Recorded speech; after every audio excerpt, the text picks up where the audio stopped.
Sure. So how you guys doing? Good? Great. Last session of the day.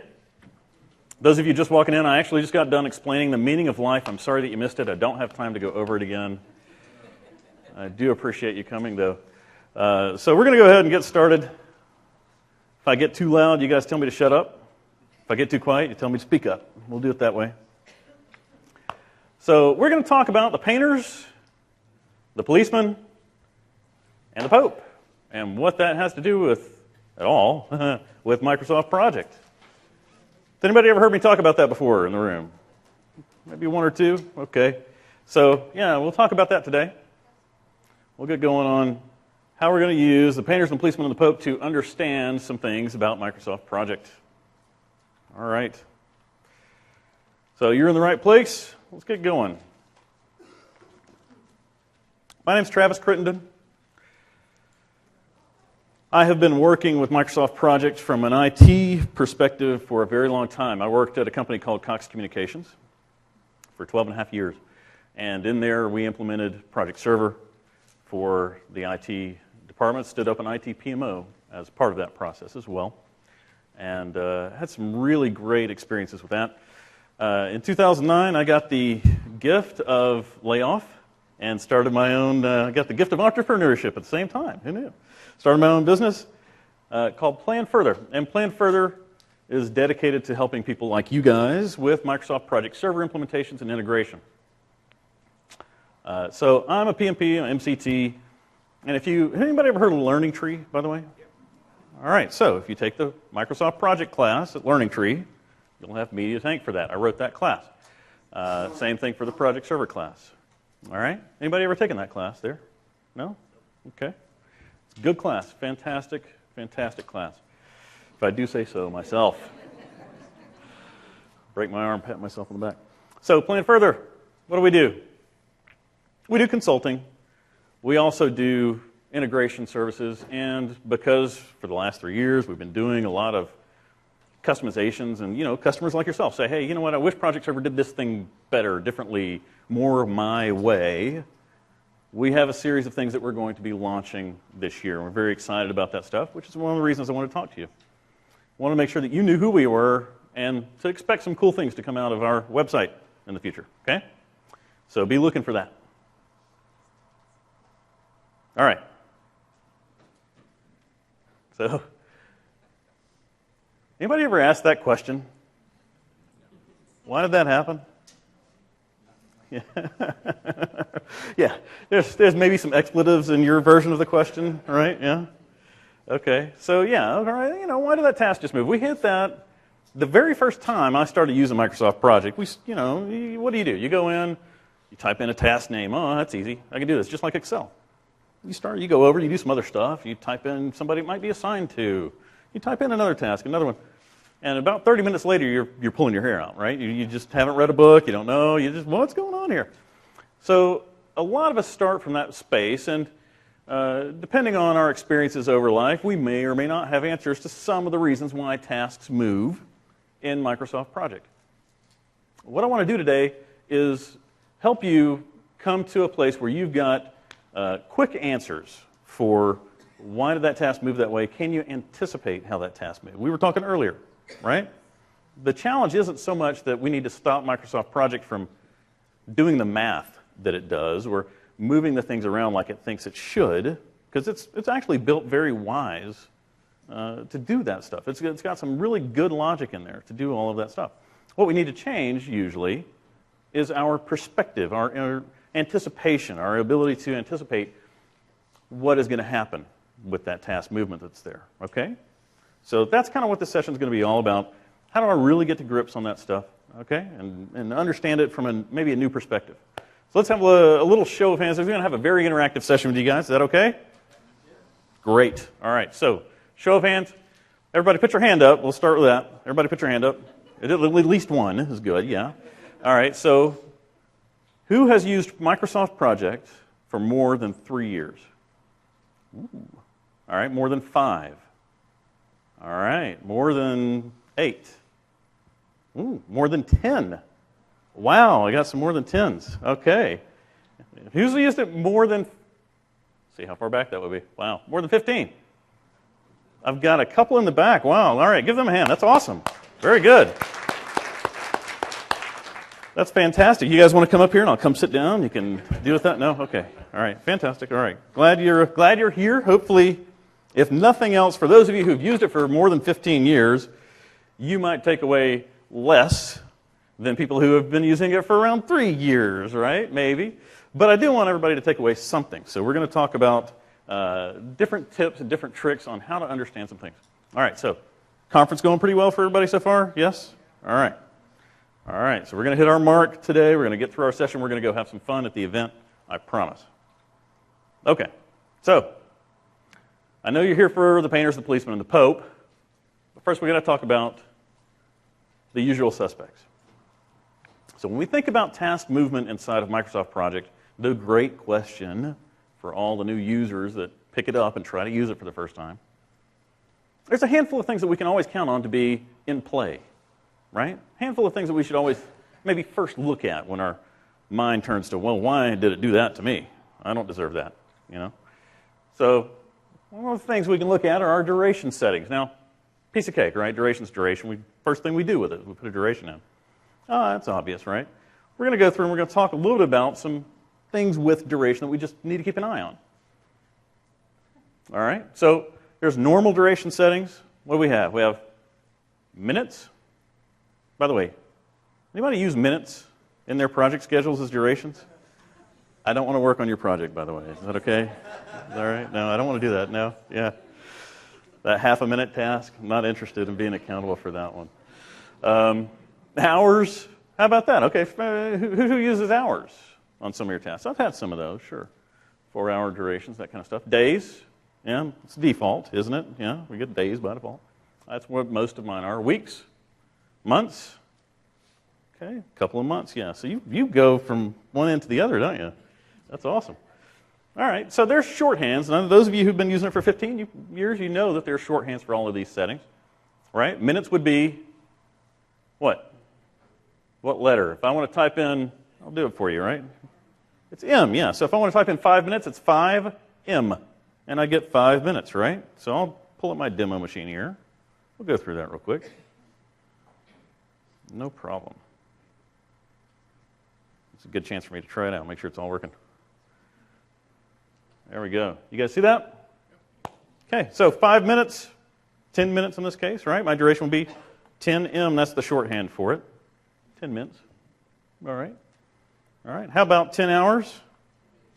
10H. All right, that's my shorthand there. 10 days? 10D, of course. How about 10 weeks?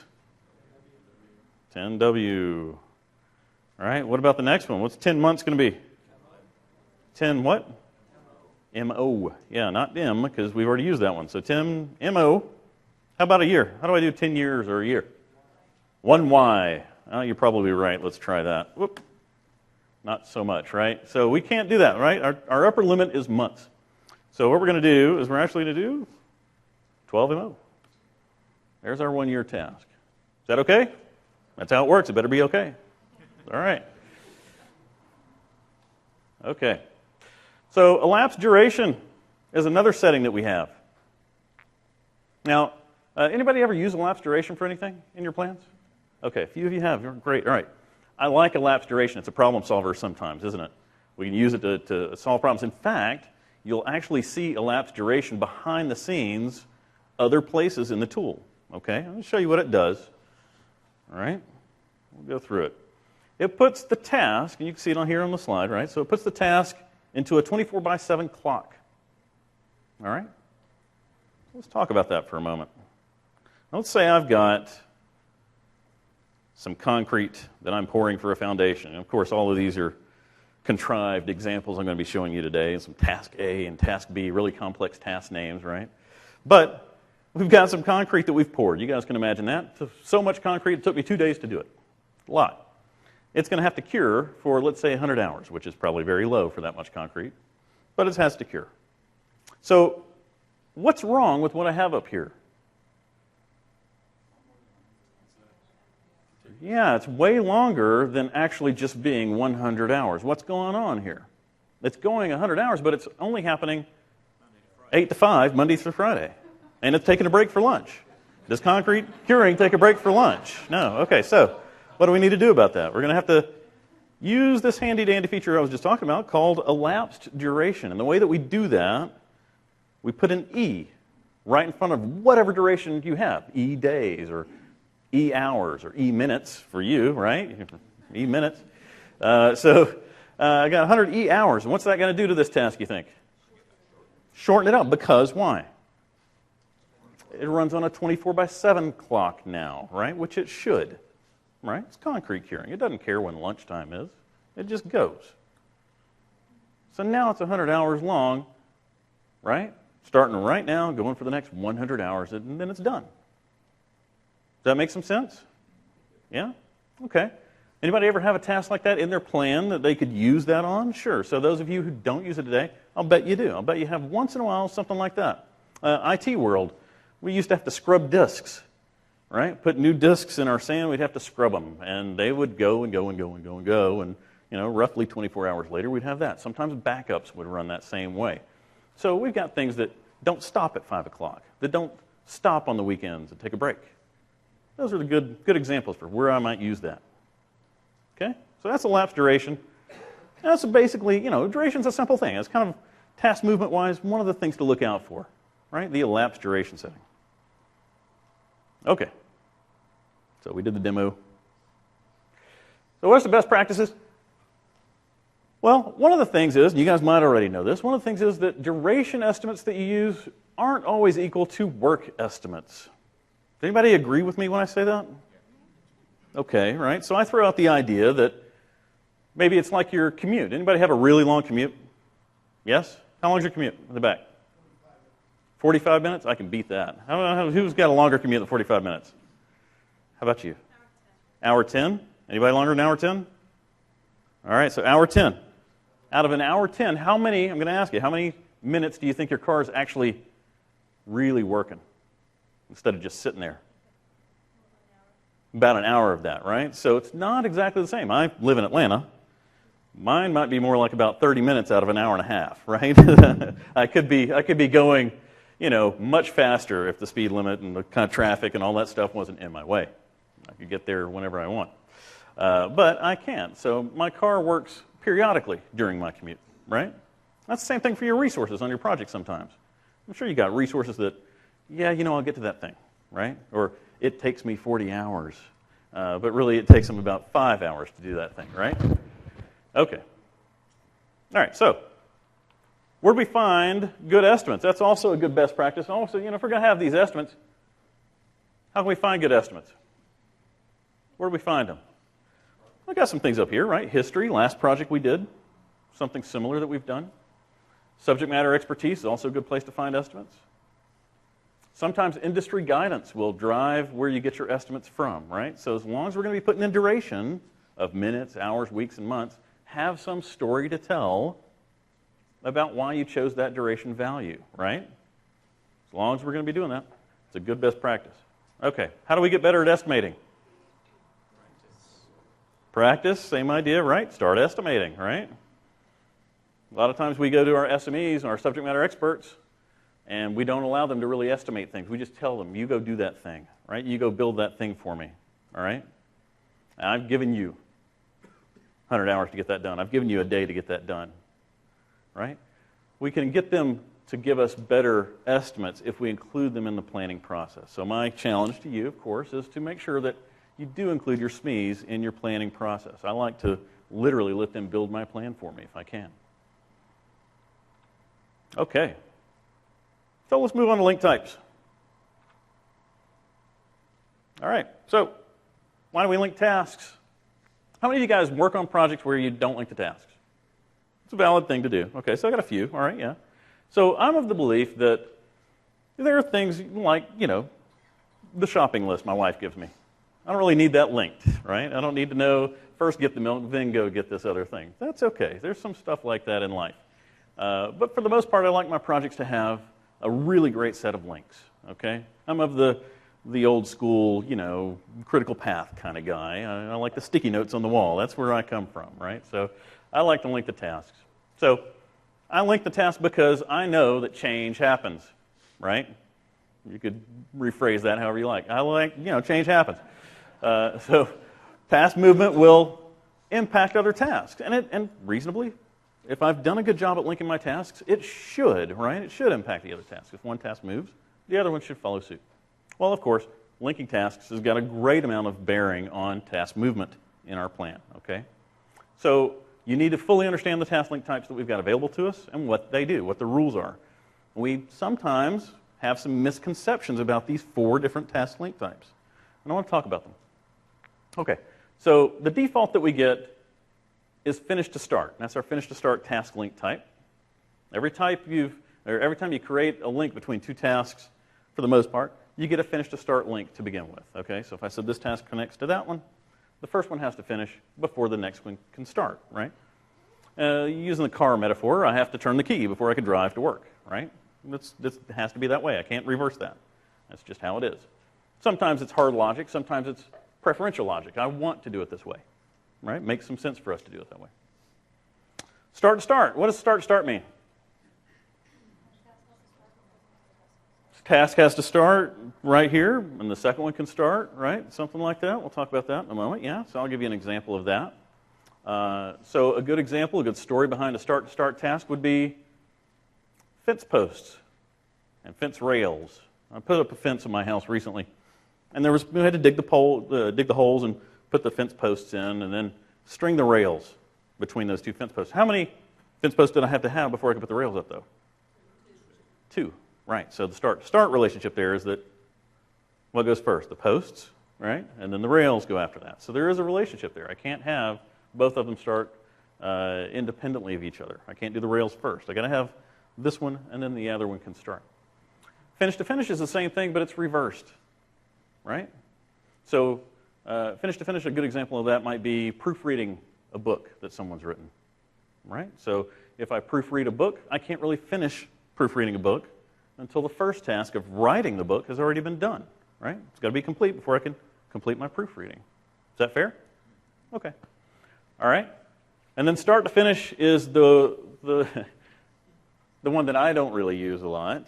Does anybody use start to finish a lot? Not a lot. Anybody use start to finish? Okay, fair enough. What did you use it for? I had a situation where I had some work that needed to be done right before a task that was on a critical path, but I didn't want it to be done too far ahead because it would have to be done again, so I linked it backwards. Okay, so you had a situation where you needed to connect tasks, one that needed to be done, another one that needed to be done in a series of events that kind of related, right? So I'm going to show you an example of how I might use that. I'll be honest with you, I don't use it a lot. So you're in good company there. If you don't use it a lot, that's okay. All right. So let's go talk about our task link types. All right. So you've been here before, right? You got to link some tasks together. I've got a few tasks prepared. I'll just link these guys. I'll highlight them. I could click on this little link icon there. I could also right-click on them and use the link icon that's here. If you didn't know, everybody using 2010, Project 2010 in the room? Okay. Anybody using 2007? Show your hand. Okay, great. All right. So I like 2010. It does take a little bit to get used to the ribbon, but once you do, it's so much faster. It's much better. I love it. So I'm going to link these tasks that way, and I have a finish to start relationship between them. All right. You can see the little arrow over there. The little blue arrow says, hey, you know what? Between these 2 tasks, I'm going to show you that I've got a finish to start relationship. So that means the first one I have to finish before the next one can start. Start to start, we'll use our same example of the fence posts and the fence rails. I'll link them together, and the first thing that I get back is, of course, the standard type, the start to finish, or the finish to start. And if I change my type, if I want to change my type, I can actually do it a few different places. My favorite, I'll do it again so you guys can watch me do it, is to actually just, if you're careful with the mouse, actually just double-click on the arrow. And I get the ability, once I do that, to change to whatever type I'd like. So I'll click on Start to Start, and that'll be my new type. And there we go. So one of the misconceptions we have here about start-to-start tasks, and this is a good place for us to anticipate task movement. If you have these kinds of tasks on your plan, the real rule here isn't that they start at the same time. That's not what the rule is. They can start at the same time, but the second one has to start either at the same time or any time after. All right? So I'm allowed to, if I want to drag this thing left or right, I'm allowed to make this one start any time after. Okay? Can I make it start any time before, though? No, I can't. I can't drag it this way because what's going to happen if I drop right here? Yeah, it didn't like that so much. Yeah, it doesn't want me to do that. It says, no, there's a relationship. There's a rule in play that you can't go earlier than that other task. You can go anytime after. That's cool. Finish to finish is the same way, right? So I'll link these two guys together again. I'll double-click the arrow. Whoops. Again, you got to be handy with the mouse. Double-click the arrow, make a finish to finish. And it's the same rule. I can go to the right, so it can happen any time after the first one, but it can't happen before, right? It can't finish before. Does that make sense? Okay. And then the last one is, oh, that's written wrong. Start to finish predecessor, start to finish successor. So I'm going to change it to a start to finish, click OK. I got a prompt. By the way, what do we do with all the prompts that Microsoft Project shows us? We turn them off, we ignore them, yeah, good answers, okay. So we're going to do that, yeah, whatever you said. And then I've got my two tasks linked in that ultimately unusual start-to-finish relationship, right? So what does that start-to-finish say? The start of this task and the finish of the next task have to either be at the exact same moment or they need to overlap some, right? So the rule here, if I can move these things around, is that they have to have some amount of overlap. Why would I need to do that, right? So what's a good purpose for this? One of the things I might use this for is a soft cutover, right? So if I've got a payroll system that's processing, and I want to stand up a new one, I don't really take this, unplug one and plug the power cord into the next one and just hope for the best, right? That might not be the wisest thing. I might not have a job much longer, right? So instead, what I've got to do is I've got to have some kind of soft transition there. And this allows me to kind of play with that. I have some kind of soft transition. Are there other ways to get that same effect? Sure. Yeah. There's a lot of ways in Microsoft Project to do the same thing. But this is just, it's a good explanation of how you might wind up using that. Okay. All right, so let's get back to our slides.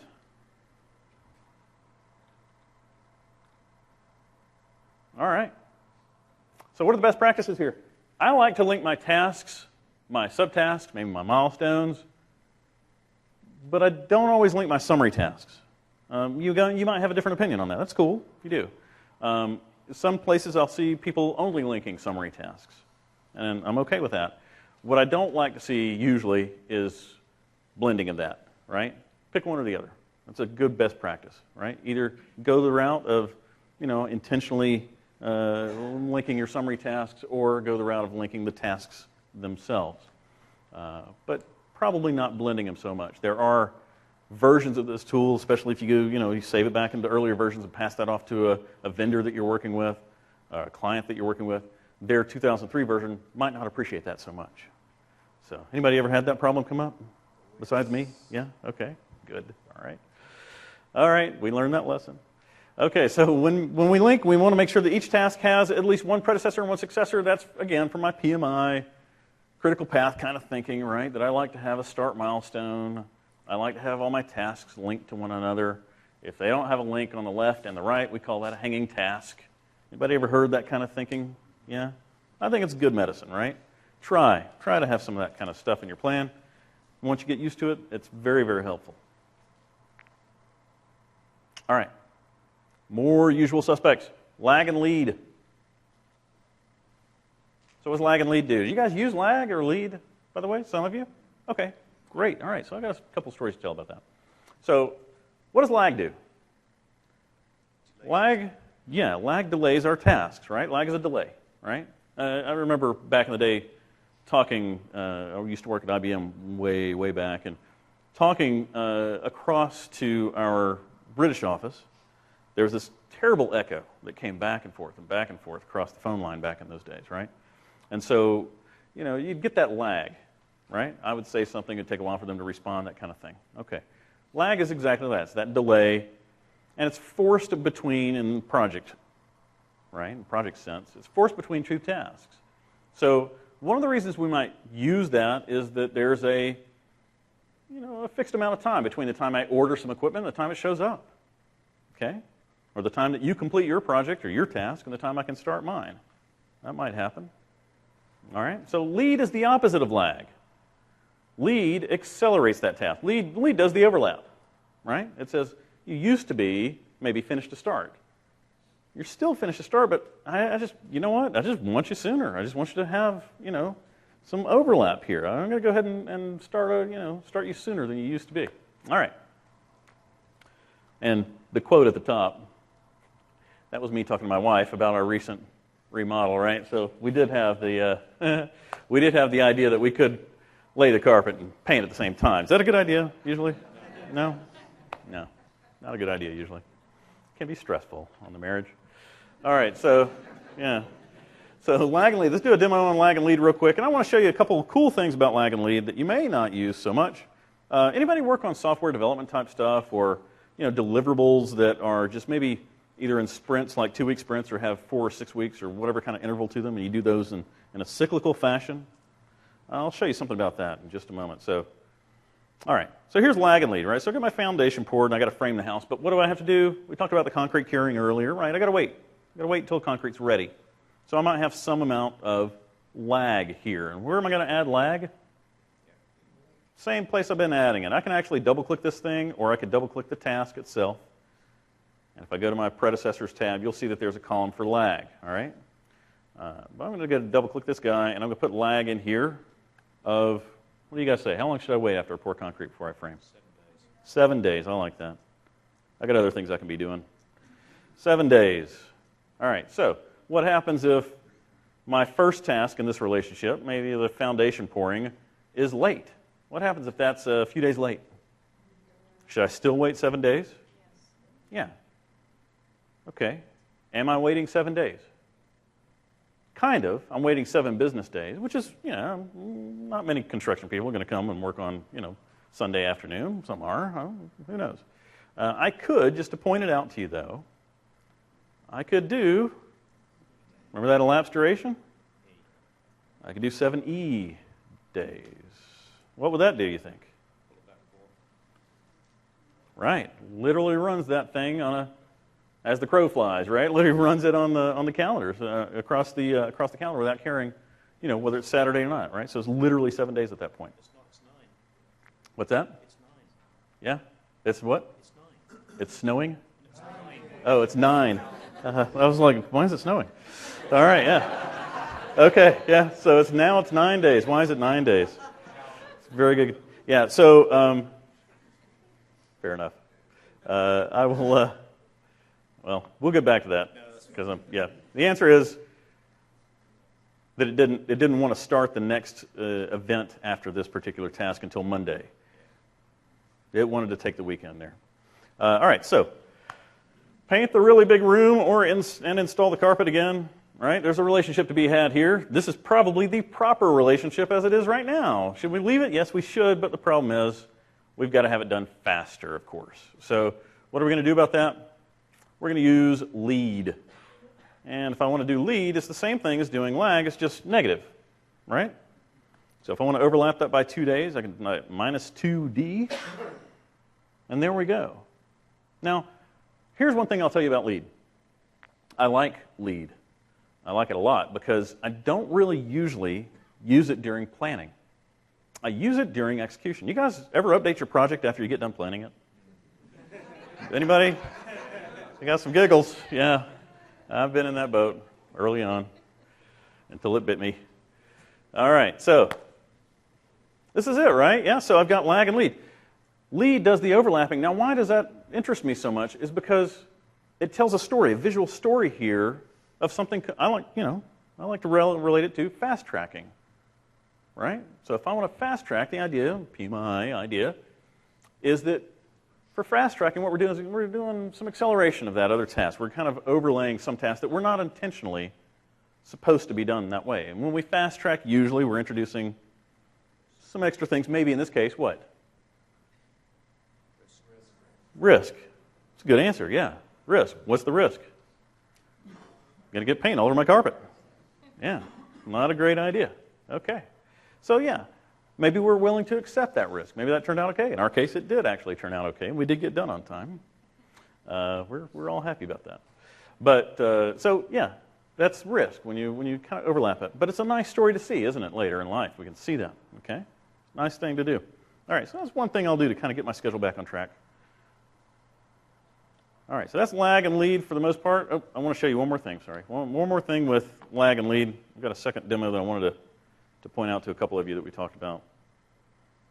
Now, here I've got, albeit a very, very simple plan, I've got a start milestone. I've got a task to write 9 chapters. That could be a sprint. If you're doing development work, that could be, whatever, right? Whatever you'd like it to be. But you have some kind of cycle to this work, right? So I want to show you how you can build something clever out of this. I'll do some linking. By the way, if you grab one of these tasks, milestone, whatever, you drag straight down, you get that handy link line. You guys use that at all? Anybody use that? Yeah, okay. So we do that, and then I can link these things like I'd like to, right? So as soon as I start my project, I can start writing these chapters. That makes some sense to me. I can also think about my review. Now, I'm probably not going to do my review day 1, but maybe what I really would do instead would be to add some lag to that. Okay? So I'm going to add some lag to that. And instead of putting, a certain amount of days in there, I can actually just put 33%. So, whoops, I did it wrong, didn't I? There we go. Sorry. So I'm going to link these things together, change it to a start to start. I got ahead of myself. And then I'm going to put a 33% lag in here. So what's that do? That allows me to wait 33% through that task before I actually do that review. I could go ahead and do that same thinking with the rest of these, right? First I link it, then I change it to a start to start. And then instead of 33%, maybe it's 66%. Same thing for the third one, right? So we can go all the way through our project like that if we'd like to. And what that does for us is that allows us to say, hey, you know what? I've got a really nice dynamic schedule. Okay? Oops, I didn't do my start. All right. 100%. Or I could do 99, I guess. Start, there we go. And then, of course, I can link all these things down to my finish milestone, as I'd like to. And I'll come up with this nice, pretty little box at the end of the day. So what this does is this allows me to simply say, hey, you know what, there's some dependencies here that are fairly dynamic, right? That makes some sense? Okay. So what happens if writing 9 chapters takes longer than 19 days, which, by the way, it probably will, right? All right, maybe I'll go to 40 days. These things they stay inside of their dynamic, right? They're a ratio. They're a third of the way through, 2/3 of the way through, and then all the way through, right? That's when we're going to have those reviews. Does that make some sense? Is that something you guys might use? Yeah? Okay, sure. All right. So, best practices. If you're going to add lag or lead, put some notes in, please. No telling when you're going to be out of the office and somebody's got to deal with task movement on your plan, and you are expecting that, but they're not, right?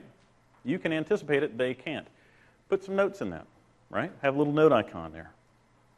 I like to use lead when fast tracking. I think lead's very, very helpful for that. Okay?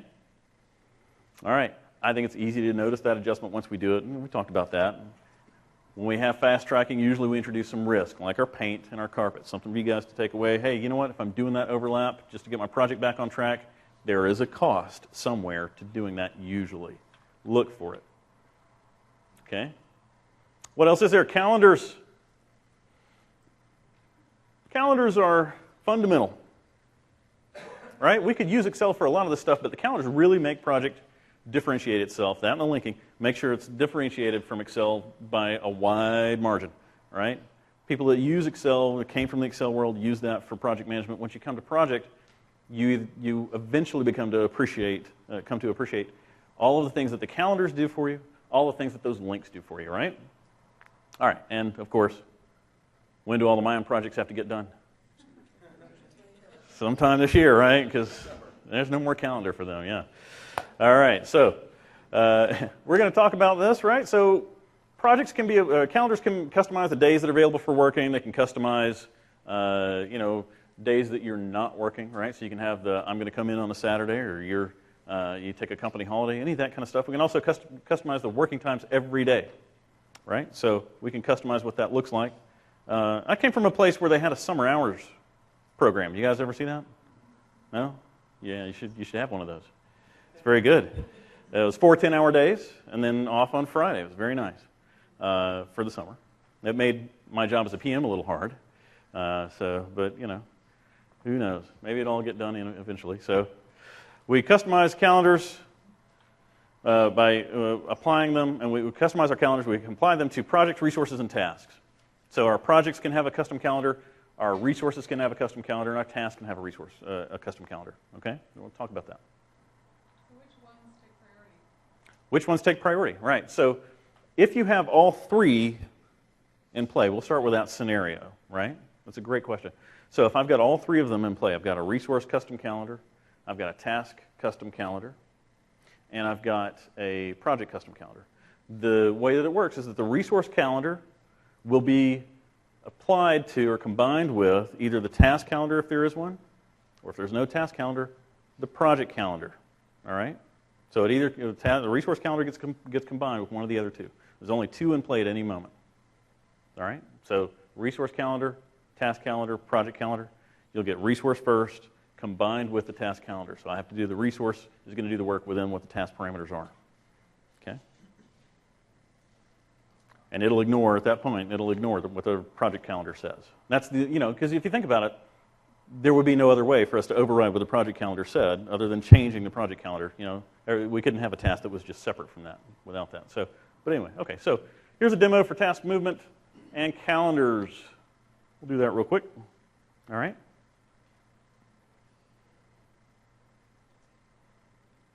All right. So if I've got a holiday, I'll scoot this back over. I've got a holiday on January the 2nd.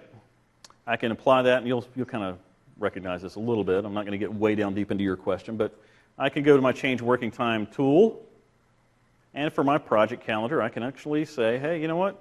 On January 2nd, I have a holiday here. And if I do that, a couple things happen, right? My task moved, didn't it? Right? So it's obeying what the project calendar says. That's good. What else happened? Got a little gray bar, didn't I? Got a little extra grayed out area over there. Okay, fair enough. All right. What if I have a task that is delayed due to a scheduled outage? We're going to have a power outage in our data center, so you can't really do anything during that time, okay? So I've got a task here. I need to adjust my task. If I double-click on my task, I can come down and I can see what calendar it's using. So I'm going to pick out a calendar that I've pre-created called Task Calendar. What a great name for that, isn't it? All right, so I've got Task Calendar here. I can click OK, and now it's going to start using that Task Calendar. And if I go look at what that Task Calendar said,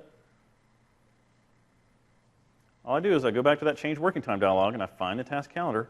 You'll see that I already had added a scheduled outage for Monday. Now, this is the only task currently in the plan that will obey that outage. It's just this one task, right? So it's kind of hard to see a little bit whether or not that's in play when you're talking about task movement, whether that's in play for you.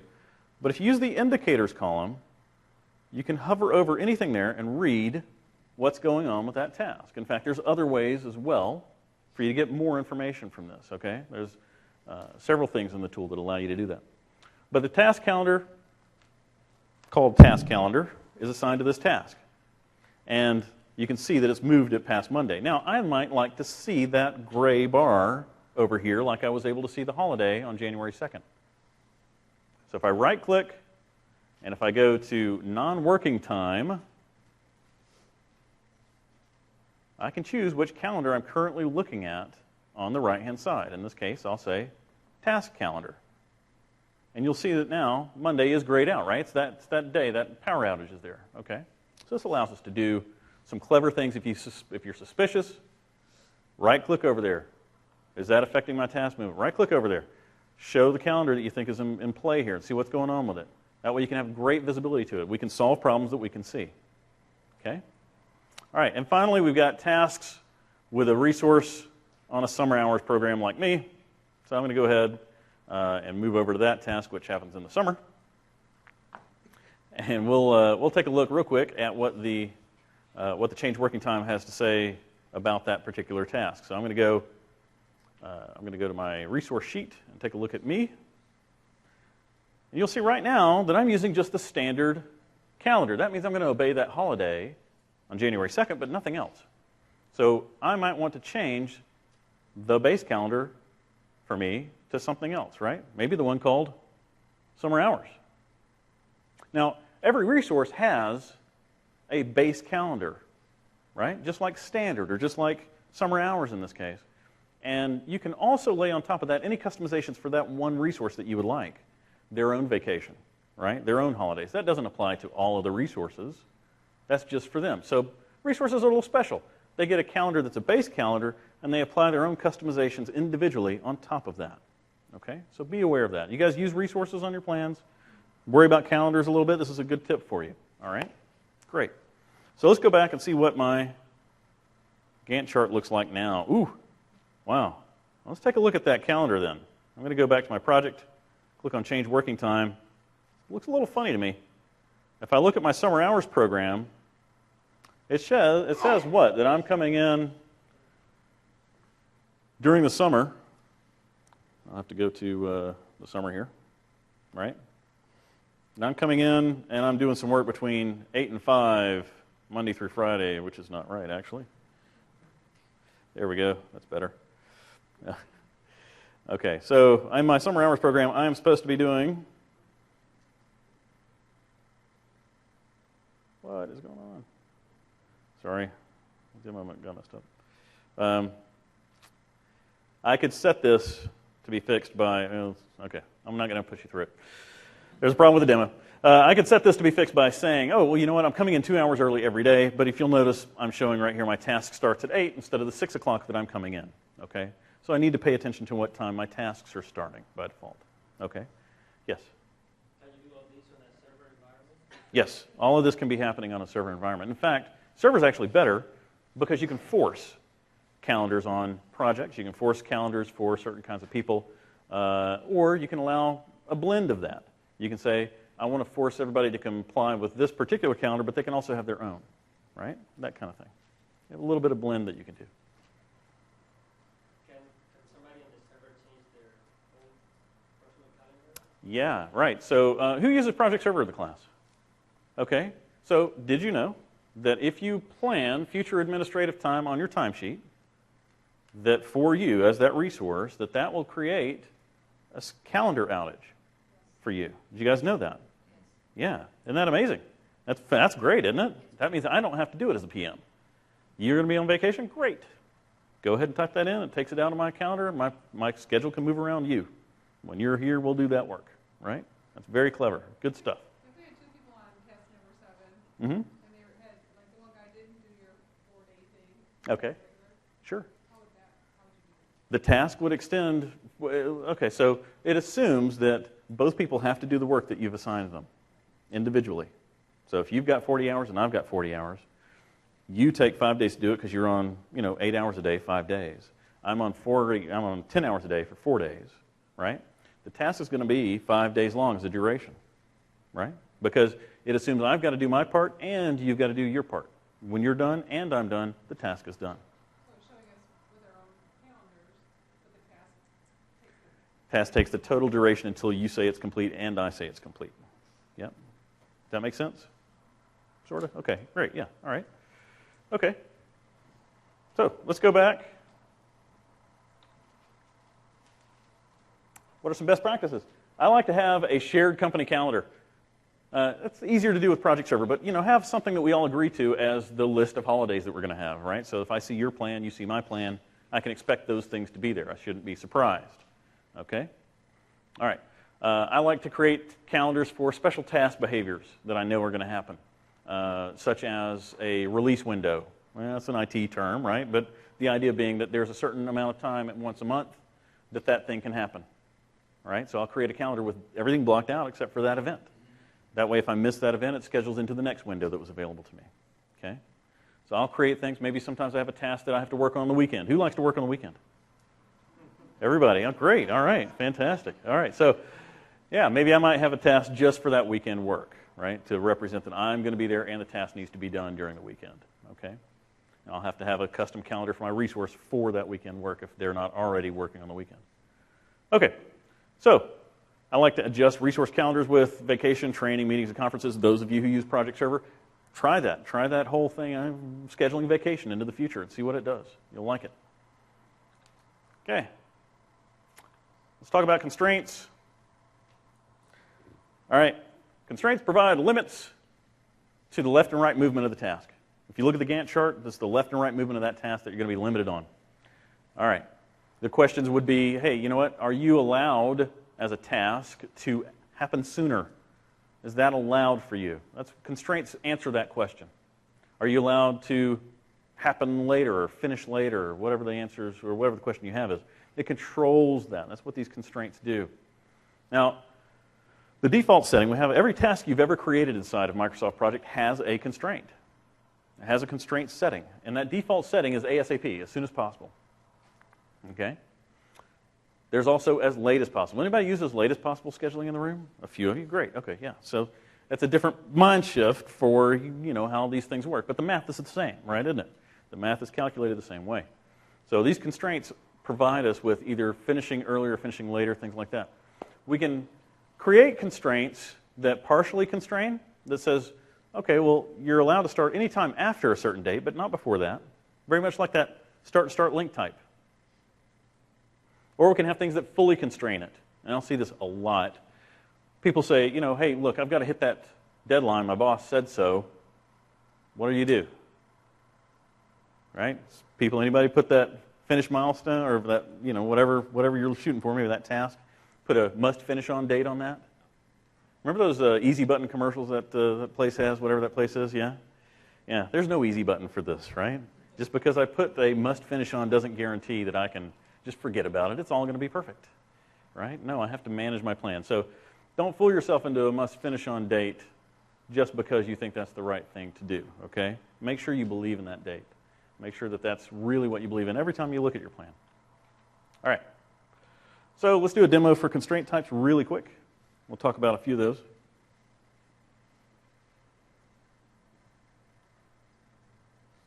Okay. All right. So simple mistakes that we can type in things here and there, move some things here and there, will actually create constraints for us. Right now I don't have any constraints on this first task. And if you look in the indicators column, I can't say I don't have any. I have the ASAP, right? I've got the default one, the one that doesn't show up in the column. I do have a constraint on that task. In fact, if I double-click it and I go to the Advanced tab, you'll see there's a constraint type area called, it's got a constraint type of as soon as possible, and might or might not have a date on it. But I can do things here that move that task around, such as drag it left to right. That's an obvious thing. It's put it into the next week, right? But at the same time, it's also created a constraint, right? And I got, if I hover over it, a start no earlier than constraint. This says you can start later than it, but right now you can't start any sooner than that date, whatever date that was that I drug it to. Well, that's an obvious thing. You probably wouldn't intentionally drag tasks around like that. Maybe you would, I don't know. But another thing we do, especially the first time we start using Microsoft Project, we'll actually come in here and we'll start typing in a date, right? 1/2/2012. That's when it's going to happen. And, of course, now I've got to scoot way over to find it. But you'll see that I've also created a constraint that's a start no earlier than constraint on that task by typing in a start date. If you type in your start dates, you type in your finish dates, you may not realize it, but you're creating constraints.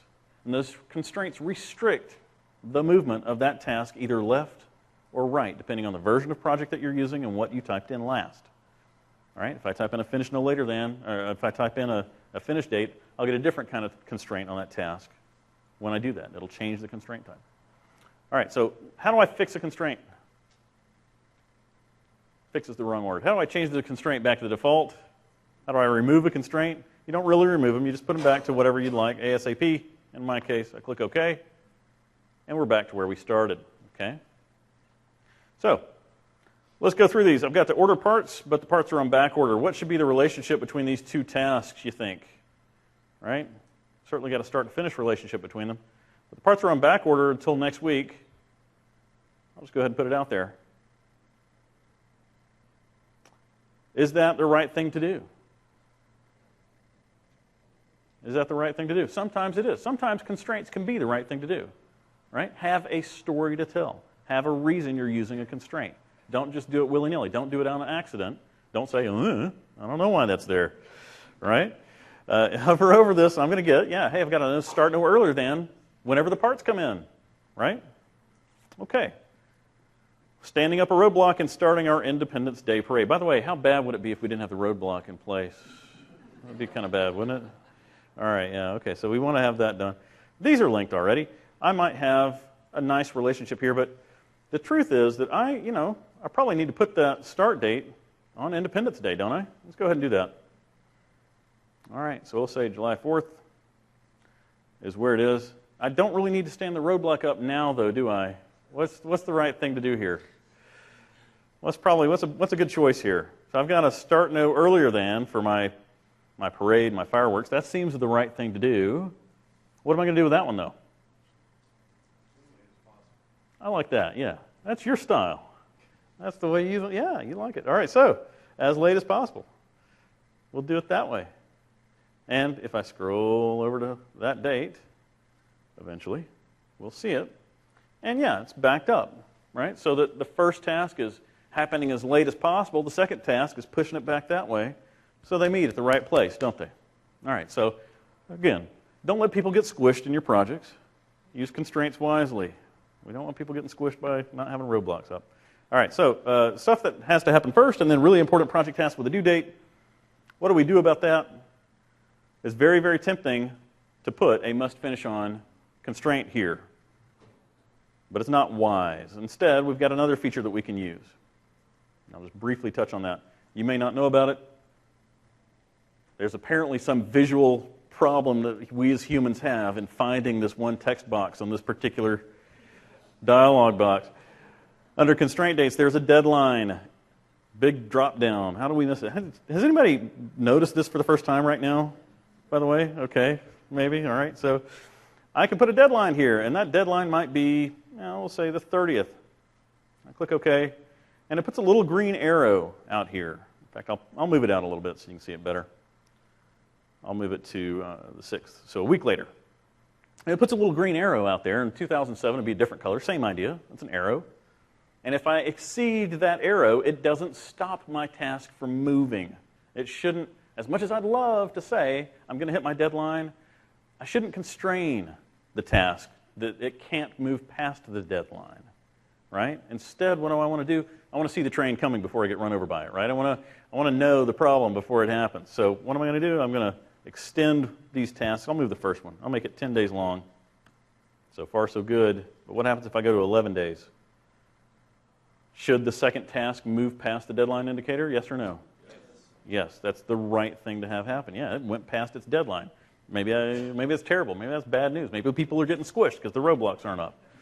I don't know. But it happened. And we can see that it's going to happen. So I get a little indicator over here in my indicators column. If I hover over that, it tells me something bad is about to happen.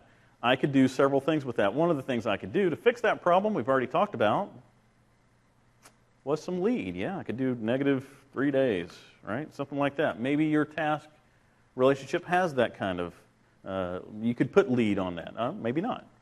You get to decide what's the right approach. Microsoft Project wants to show you the problem, but you as the PM get to decide what the right solution is for that problem. Maybe throw money at it. Maybe throw resources at it. Maybe, like I just did, maybe do some lead or some, fast tracking. You get to figure that out. Okay? All right, so That's what that's all about. All right, constraint types. Use them sparingly. Have a story to tell. Is that fair enough? Anybody get one of those projects from their peers that left the company or that's on vacation or something, and you look down the left-hand side and it's got nothing but little calendar icons over there, you know, every task is constrained? That's not a great feeling. Not a great feeling. All right, so what are the best practices here? Must finish on constraints do not guarantee success. If they did, we put must finish on constraints on the last thing in our plan, we go home. Right? All right. Use constraints to control the start or the finish of a task when you have things like hire dates or deliveries or whatever it is that's really constrained somehow outside of your control, that isn't dynamically moving left to right. It has some amount of constraint on it. All right. Be aware that you can create constraints accidentally. Watch that indicators column. Don't type dates in the start or finish field. All right. Let's keep going. Manually scheduled tasks. There's a new task mode inside of 2010. So manually scheduled tasks, we can use those to move things back and forth, and they're very much like constraints. You guys use manually scheduled tasks at all? Yeah? A lot of you? Okay, good. All right. So manually scheduled tasks allow us to control things back and forth, but it's basically, completely apart from what the scheduling engine wants to do. All right? So our default, when you pull it out of the box, is actually manually scheduled mode. The first time you install Microsoft Project on your desk, it's in a manually scheduled mode. If you want to take advantage of all this task movement that's good task movement, as long as you are ready to understand that, ready to try to understand that, put it into automatically scheduled mode. And you'll see, as we look at my PC real quick, you'll see that you can see a task mode column by default on the Gantt chart view. And they also give you a place to change that down here, right? They give you a place to change it on the ribbon. You'll see up here I can change it right here as well. And you can also set it as a default in the settings of Microsoft Project. And if you're using Project Server, you can force a default on everybody that connects to Project Server, okay? Which is nice. All right, so that's our manually scheduled tasks. I'll do the demo real quick for you. We'll do a quick demo for manually scheduled tasks, right? So I'll just do manually scheduled tasks. What can I do with a manually scheduled task that I can't do with an automatic scheduled task? How long did that last task take that you guys did on your projects? How long was that? A while? Yeah? When's that going to get done? About 3 days? Okay, I'm going to type in about 3 days. Wow. So is that really different than our automatically scheduled tasks, you think? Yeah. Okay. So truly, that scheduling engine is broken for, well, broken is the wrong term. That scheduling engine is off for the most part with these manually scheduled tasks. Now, the great thing about manually scheduled tasks is they are fantastic for sprints. They're fantastic for future planning far in the future. They're really useful for a lot of that stuff. In fact, there's some great sessions here on using manually scheduled tasks, okay, to plan with. So if you haven't gone to one of those, anybody goes, there was one yesterday for that, I think. Was it yesterday? Yeah? Yeah. Did you go to that? Did you like that session? Yeah? It's a good session. Okay, good. All right, so let's go ahead. We're talking about, go through these so we get, all right, so manually scheduled tasks, our best practices are use them when their planning details are unknown. Plan your tasks far into the future with them. Good to use them with agile methodologies. They're very helpful for that. Make sure if you do have them that you change to auto-schedule mode before the tasks start. Okay, leveling. Do a real quick example on leveling. Then we'll move on. All right, so leveling. Anybody use leveling on their projects? No? All right, so what leveling does is it allows me to take two tasks that don't have any dependencies, except for the fact that they've got the same resource. And it says, you know what, look, this resource is over-allocated. You've got them 40 hours on this task and 40 hours on that task, and as nice as Doug is, he's not going to be working 80 hours this week. All right, so I need to do something about that. Leveling helps me solve that problem. If I go to the Resource tab of the ribbon, I can click on Level Resource. And what that will do is allow me to pick the resource. I click Level Now, and it moves the tasks around. Moves the tasks around so that they are now no longer asking Doug to be over-allocated. right? Now, it didn't use a constraint to do that, right? There's no indicator column. There's no constraint there, okay? What it did use is something called leveling delay, and there's pretty much a column for everything in Microsoft Project, but we're going to see leveling delay. So if we say leveling delay, you can see that one task is moved by 7 days, right? 7 elapsed duration days. It's been scooted over by that. And if I reset it to 0 days, it puts it back to the original problem we had, right? So leveling tries to solve problems for us. Leveling's great for these what-if scenarios. What would happen if I didn't have anybody working in an over-allocated way, right? But it's probably not something I would leave on all the time. Does anybody leave it on all the time? No? Some? No? Okay. I usually don't. Just the Travis way. I usually don't. You might have a different way of doing it. Okay. All right, so there's our demo for leveling tasks. What are best practices? Use it as a what-if tool, right? You can also combine it with things like a priority settings. If you're using priority for your projects, there's a priority column. You can show that inside of your project, and leveling will help obey that priority rule. Which one comes first? Which one comes second? If you're using Project Server, you can actually give all your projects a priority as well. You can do that without Project Server if you wanted to, but Project Server makes it easy. Give all your projects priority and manage it that way as well. Okay, so the reason we came.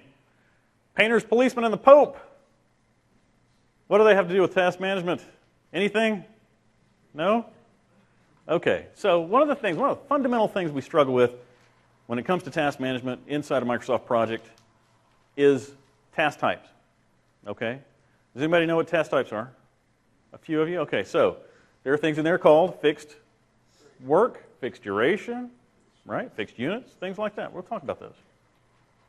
What I want to do is give you some tools to really remember this stuff, right? So we've got the painters, we've got the policemen, and of course we've got the Pope. Okay. All tasks have a task type. Every task you've ever created had a task type. The default in Project 2010 is different from the default in Project 2007. Just barely, right? This one's fixed units, not effort driven, by the way, if you want to know. Okay? So in 2007, it was fixed units, effort driven, yes. It was a little different. Okay?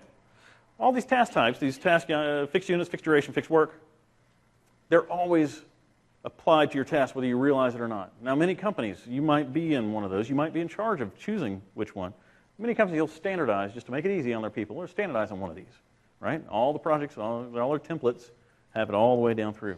But I want you to be in charge of which one you're using. And I want you to have an easy way to remember, an easy story to tell yourself or tell your manager why you've chosen that task type, why your task is going to behave the way it behaves.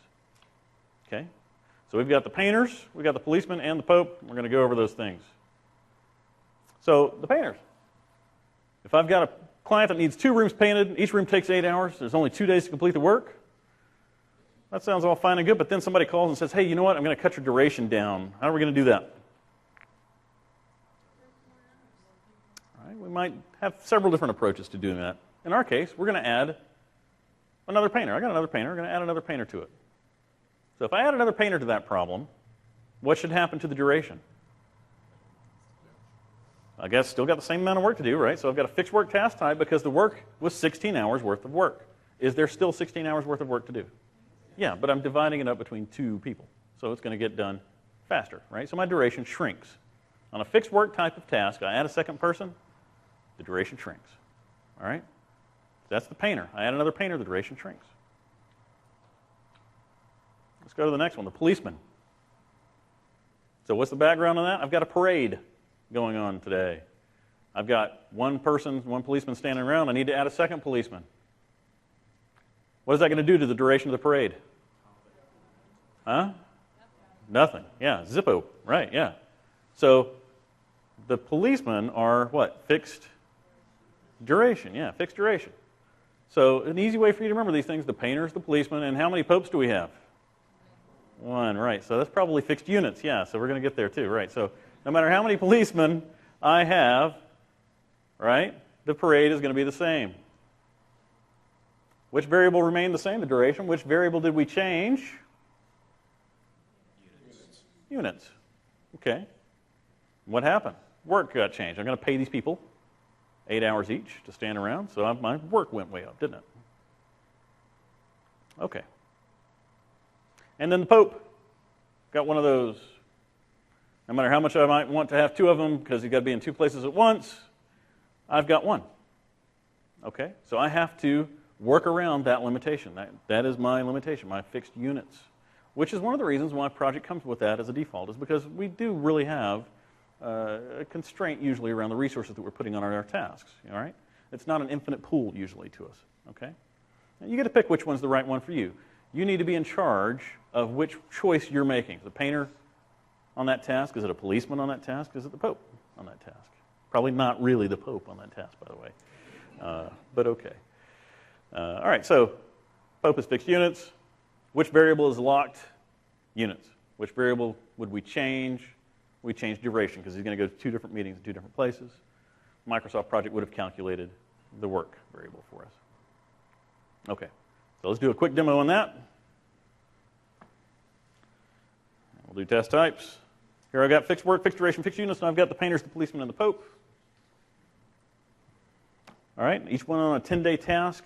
I'm going to highlight each one of these by holding my control key and clicking on them. I'm going to use the Assign Resources dialog box, and I'm going to assign a second resource. I've got Jackson on there now. I'm going to assign Molly, and as soon as I assign Molly, what should happen? I've got a second resource on each of these 3 types. They're all going to behave differently. Yeah? So let's close it and let's see what happened. One of them shrunk, fixed work. Fixed duration stayed where it was because it's fixed duration. Fixed units stayed where it was because I decided, hey, you know what? I'm going to temporarily unlock units and say that there's 2 Popes. Okay? Now I've got to pay both of them all the time for this whole work right now. Yeah? So I've got 160 hours dedicated to that. So that's the same kind of thinking. So in your world, think, do I have a painter? Do I have a policeman? Do I have a Pope on this particular task? It's a great way for you to come back and say, I learned something about task movement inside of Microsoft Project, right? So, okay, let's move on. There's more to learn, a little bit more to learn about this. That's the effort-driven setting. Can't talk about that without talking about effort-driven. And there's been a couple of sessions on that here. I think this is going to be an easy way for you guys to get to grips with this. You got the painters, the policemen, and the Pope, and then the who's he, what's it. Yeah. So this is, every task has an effort-driven setting. It is off by default, like I mentioned, in Project 2010, but you can turn it on. You can pick when to turn it on. There is a column for that, right, called effort-driven. You can show that column right next to the list of tasks that you have. And it adds an additional rule. Well, you see lots of explanations on the internet for what this does. Okay? Adds an additional rule for calculating work. All right? I would say, for the purpose of the rest of the session, think of it like also, locking work. If we're calling a fixed work task a locked work task, think of it as also being a lock on work. All right? It locks that work. And you can combine that task type setting to further control the behavior, right? So if I have a fixed units setting, I can have effort driven on or off, right? I can say my units are constrained, but so is my amount of work. That's possible. That might be a real world. You might live in a situation like that frequently. All right. So, yeah, this does relate to fixed work. If I have a fixed work task, it's going to always have the effort-driven setting set to yes. You cannot change it for a fixed work type of task. The painters have an effort-driven setting of yes. Okay? You get to choose it for the policeman and the Pope. Okay? All right. Here's a great point at the bottom of the slide. When a task has an effort-driven setting of yes, if you're taking notes, this is a great note. When a task has an effort-driven setting of yes, project obeys that effort-driven setting rule first. Then it moves on to the task type rule. Then it changes that third variable. Okay? It does it in that order. That's how it does it. Took me a long time to find the answer to that. Anybody struggle with that? That's a good thing to take away from this particular session. All right. So a quick demo on that.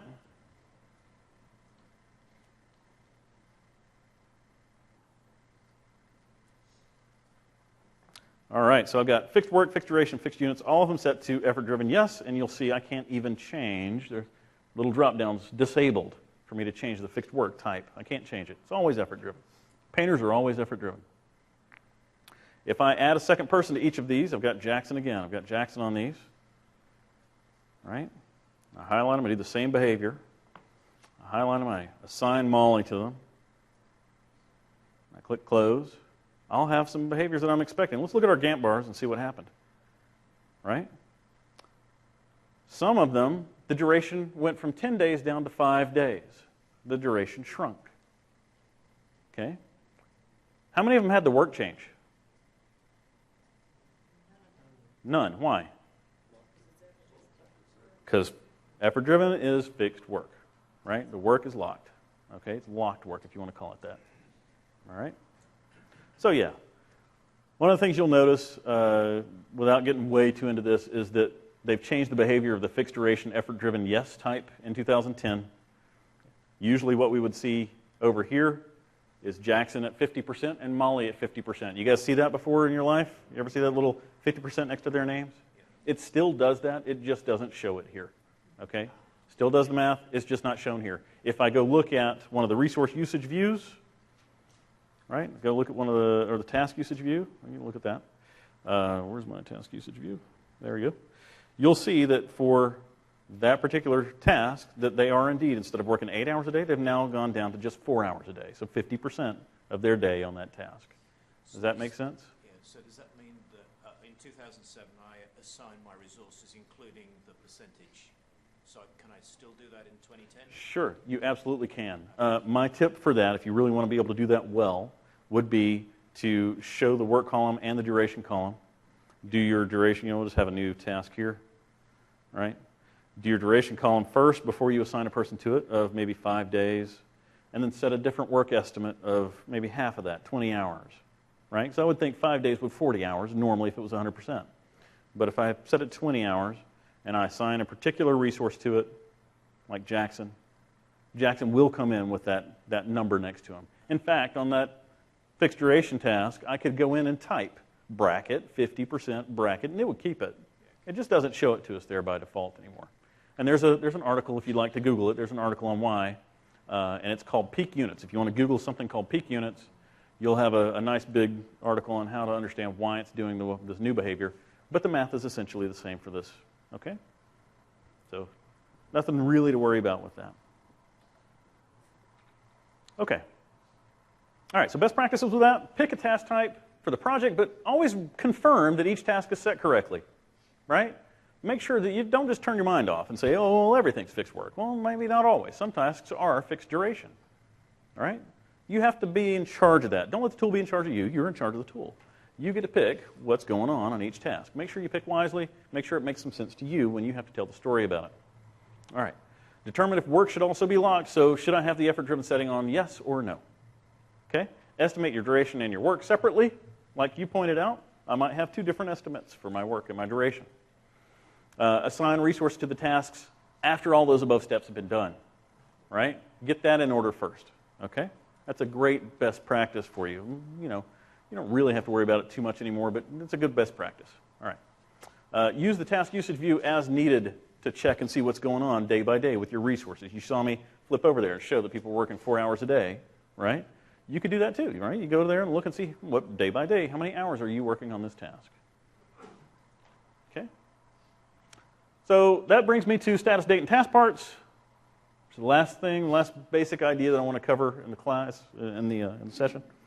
And I do want to talk about these because I think they're probably my favorite part of the tool. They're probably one of the most important things that you can do to your project. And if you're not using them successfully, I think that you should. And this really, we've talked about task movement all throughout this, but this is really saying, well, Microsoft Project didn't move the tasks, now I'm going to move them, right? So it's now your turn to be the force behind the task movement as opposed to watching the tool do it. It's an important thing to do. All right, so we're going to talk about the status date and task parts. So a status date is really where you're going to go and set up maybe a team meeting. You guys have weekly meetings with your staff? Yes? Okay. So maybe once a week or monthly or no meetings whatsoever. I saw some of that in the room, I think. But yeah, so I have these meetings with my staff. So I have, in my case, let's say weekly meetings with my staff. And I'm gonna show you a plan where some amount of work has been done. So I'm tracking my project. Some amount of work has been done. It's a very simple plan. You can see I've started, so my start milestone's finished. You can also see that the first task is done. And the second task has a little bit of work done on it. It's right, 50% complete, about halfway done. Now, I usually would not type in 50% complete. I go about that a different way. And if you'd like to find out why I come to the Learning Tree class, you can find out all that I have to say about that. But okay, so I've got 50% done here. One of the things is maybe I go to my, I've even got a finished milestone. I've got a deadline indicator on it. That's a nice, good behavior. I've talked about that already. How's my project doing? Am I great? All right, raise your hand if I'm great. Where's today? Today, if you can see it over there, is right here. It's a red. Why am I in trouble? Nothing's gone past the deadline. I'm sorry, you're wrong. I'm good. I told my boss this already today. I must be good. The tool must be wrong, yeah. When you do the resource leveling or when you level it, very rarely, even if you choose the buttons to say push the work out past the status date, it doesn't actually usually do that. There's some funny behaviors, especially when you have Project Server in the mix, when it comes to automatically doing what I'm about to do. So you make a good point. So let me go through it, right? So what have I got here? I've got a problem, don't I? Anybody have a time machine? No? Okay, so I would need a time machine if I wanted to go back in time to last Tuesday, the 13th, and begin working on the rest of this task. I would need that, wouldn't I? Nobody in their right mind should expect me to go back in time to Tuesday and work on that task, right? Where should that work happen? After today, probably. If I said today was my status meeting, I figured out it wasn't done, probably after today, right? If you've been taking a plan like this to your boss and saying, yeah, look, we're great, guess what? Might not have been 100% accurate, right? So what are we going to do? I'm going to highlight task B in this case, just to make this very, very simple. You can highlight them all. And I'm going to show you a couple things here on the menus that we have, right? So one of the things that I have available to me is this move area, right? And I've set my status date to be today. And I'll show you where I set that. I set that on the project tab of the ribbon. There's a little status date area, and I can just click on it. I can set it to today, right? And I've set it to today at 5 p.m. All right, that's when my project plan is going to be at its best. I've had my team meeting. I've updated my plan. Status date is today. So if I go back to the task tab of the ribbon, I've highlighted task B. I can click on the move button, and there's incomplete parts to status date. If I click on that, it put it at the end of Wednesday. Put it really at the beginning of Thursday. Is that the right thing to do? Isn't it the right thing to do? I believe that it is. I believe that it's something that we don't do enough of. In fact, what I like about this is if I do this every week, I can look, I can even look at those gray bars as weeks, and I can see what chunks of work got done every week if I just look top to bottom inside of each pair of gray bars. Right? That was done this week. And then the next week, I'd have another set of chunks. The next week, I'd have it until everything was done. And that's a great story to tell. Why aren't we on time with this project? Well, here, let me show you. This is where things went awry, right? You can see it for yourself. It's a very visual way to perceive your progress chunk by chunk throughout your plan, okay? So that's what that movement does. There's actually several ways to do this in the tool. You guys could find out more about that, but that's an easy way for you to do it. The opposite is true, too. If I was to come down to task D and I was to put 50% complete on that, that's kind of in the wrong spot too, isn't it? Right? I didn't go forward in time and work 50% on that task. When did I do that work?